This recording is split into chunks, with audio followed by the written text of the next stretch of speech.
Welcome to the Folktale Project. This is Dan Schulz.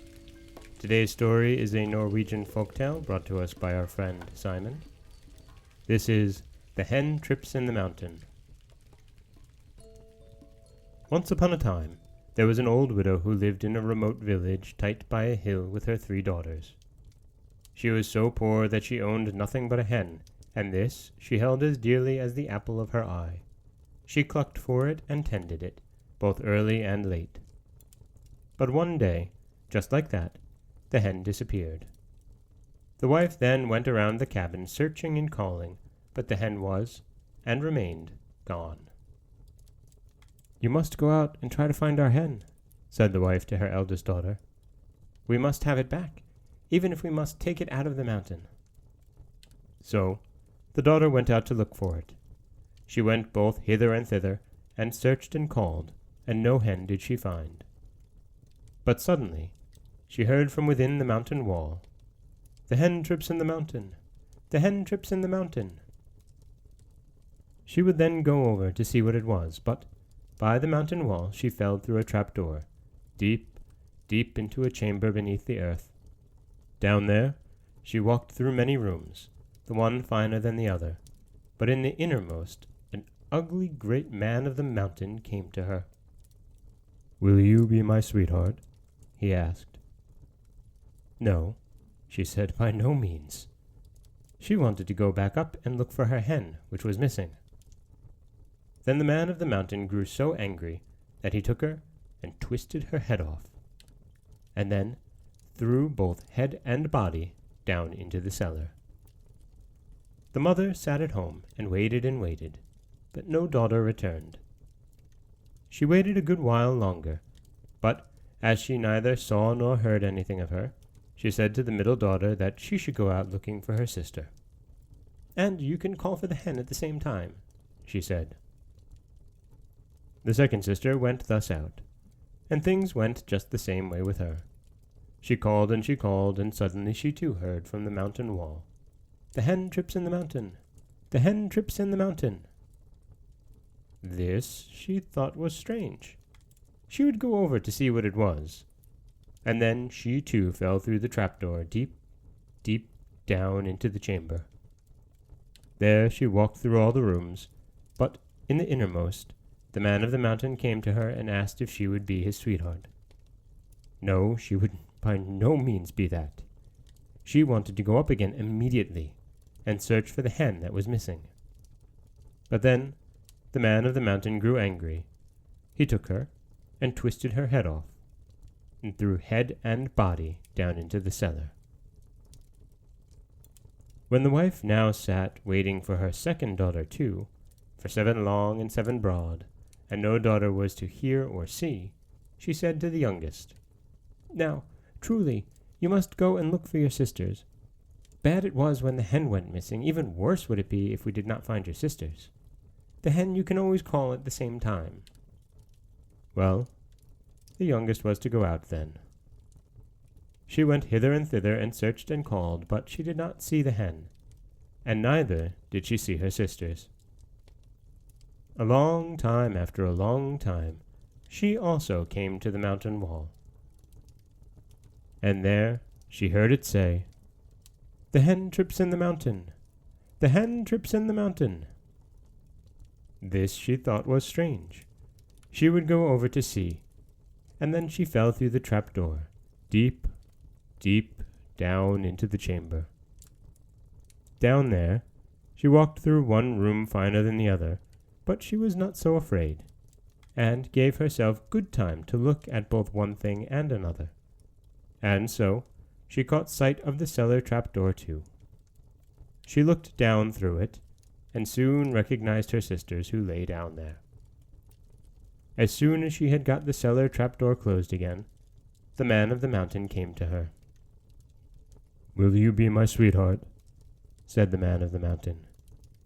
"Yes, I will," said the girl, for she understood well enough how things had gone for her sisters. When the troll heard this, she was given fine, fine clothes, the finest she could wish for, and anything else she would have. So glad was he that someone would be his sweetheart. But when she had been there a while, there was a day she was even more downcast and quiet than she usually was. And so the man of the mountain asked why she was so sullen for. "Oh," said the girl, "it is because I cannot go home to mother. She is certainly both hungry and thirsty, and she has no one with her either." "Well, you cannot be allowed to go to her," replied the troll. "But put some food in a sack, and I shall carry it to her." Yes, she thanked him for this. She would do it, she said. But at the bottom of the sack she placed a deal of gold and silver, and then she put some food on top, and then said to the troll that now the sack was ready, but he must by no means look in it, and he promised that he would not too. When the man of the mountain went, she peeped out at him through a small hole there was in the trap-door. When he had gone a part of the way, he said, "It is so heavy, this sack. I will look to see what there is in it." And he began to loosen the bands, but then the girl shouted, "I can see you! I can see you!" "Those are some damnable eyes you have in your head, then," said the troll. And so he did not try that again. When he arrived at where the widow lived, he threw the sack in through the cabin door. "There, you have some food from your daughter. She lacks nothing," he said. When the girl had now been in the mountain a good while more, a billy goat one day fell through the trap-door. "Who is it who sent for you, you shaggy beast?" said the troll. He was terribly wild, and so he took the buck and twisted off its head, and threw it down into the cellar. "Oh no! Why did you do that?" said the girl. "I could have had fun with it down here." "You don't need to start whining, I know," said the troll. "I can soon bring life back to the billy goat, I can."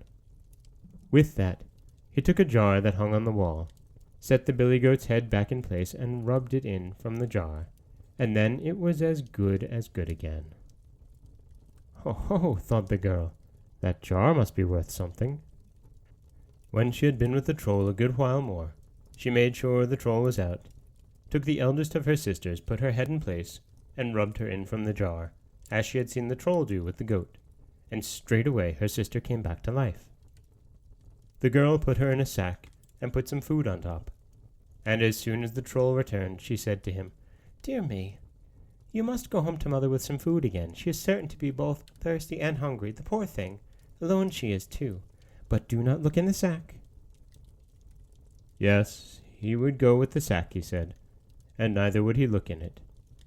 But when he had gone a part of the way, he thought the sack was so heavy, and when he had walked a while, he said that he would see what was in the sack. "What manner of eyes does she have if she can see me now?" he said to himself. But as soon as he began to loosen it, she who sat in the sack said, "I can see you! I can see you!" "Those are some damnable eyes you have in your head, then, too," said the troll. He thought it was she in the mountain who spoke. He dared not look down into the sack again, but carried the sack to the mother as quickly as he could, and when he came to the cabin door he threw it in. "There, you have some food from your daughter. She lacks nothing," he said. Now, when the girl had been in the mountain for a good while, she did the same for the other sister. She put her head on her, rubbed her in from the jar, and put her in the sack. But this time she filled as much gold and silver upon her as there was room for, and right on top she laid a little food. "Dear me," she said to the troll, "now you must go home to my mother with some more food again, but do not look in the sack." Yes, the troll would satisfy her in this, and he promised too that he would not look in the sack. But when he had gone a part of the way, the sack grew terribly heavy, he thought, and when he had walked even farther, he was simply exhausted. He had to put down the sack and take a breather, and then he would loosen the fastenings and look in. But she who sat in the sack cried, "I can see you! I can see you!" "Those are some damnable lies you have in your head, too," said the Troll. And so he dared not look in the sack any more, but hurried as quickly as he could, and carried the sack all the way to the mother. When he came outside the cabin door, he threw it in. "There, you have some food for your daughter. There, you have some food from your daughter. She lacks nothing," he said. When the girl had been there a good while longer still, the Troll was going out once. The girl pretended that she was miserable and sick, and whined and carried on. "It is no good your coming home before 12 o'clock, she said, "for I will not be able to make your food ready before then. So miserable and ill I am." When the Troll had gone, she stuffed her clothes in straw and set this straw girl in the corner by the hearth, with a stirrer in its hand, so that it looked as if it were herself standing there. Then she hurried home, and brought a shooter to stay in her mother's cabin. When it was 12 o'clock, and even more, the Troll came home. "Bring the food," he said to the straw girl. No, she did not answer. "Bring the food, I said," said the Troll again. "I'm hungry." No, she did not answer. "Bring the food," screamed the Troll a third time. "Listen to what I say, or I will waken you, so help me." No, the girl stood just as still. Then he grew so wild that he struck her, so that the straw was spread to the walls and ceiling. And when he saw this, he sensed the trick, and began to search both high and low, and finally came down into the cellar too. There were both of the girl's sisters gone. And so he understood straight away how things had gone. Yes, she should pay, he said, and began on the way to where the mother lived. But when he arrived at the cabin, the shooter shot, so the Troll dared not go in, for he thought it was thunder. He set off home again as quickly as he could. But as quickly as he came to the trapdoor, the sun streamed, and he burst. There is certainly gold and silver enough yet, if only one knew where the trapdoor was. And that is the Norwegian folktale of the Hen Trips in the Mountain. This is Dan Schulz for the Folktale Project. Don't forget that you can subscribe to the podcast on iTunes, SoundCloud, Stitcher, Google Play, anywhere that you like to get your podcasts.